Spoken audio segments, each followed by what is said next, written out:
Baakiyalakshmi serial next பிரேமோ என்ன மாதிரியான ட்விஸ்டாக்க போகுதுன்னு பார்க்கலாம். ஈஸ்வரி பாக்கிய கிட்ட கேட்டுட்டு இருக்காங்க.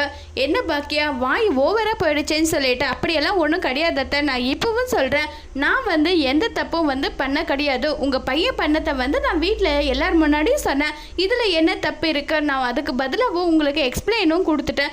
அதுக்கப்புறமும் நீங்கள் இப்படி பேசினா என்ன அர்த்தன்றது எனக்கு புரியலன்னு சொல்லிட்டு வருத்தப்பட்டெல்லாம் பேசிட்டு இருக்காங்க.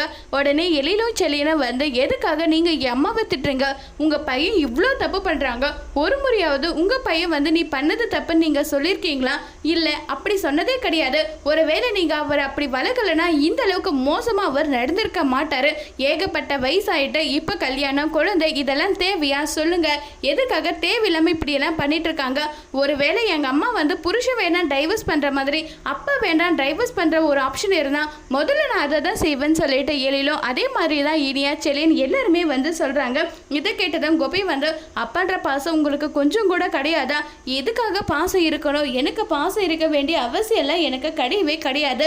நீங்க யாரோ நான் யாரோன்னு சொல்லிட்டு எழில் அதே மாதிரி செல்லினும் சொல்லிட்டு போயிடுறாங்க. இப்போ இனியா கிட்ட கோபி போறாங்க. இனியா என்ன சொல்ல போறாங்கிறத வரப்போற எபிசோட்ல வெயிட் பண்ணி பார்க்கலாம். தேங்க்யூ.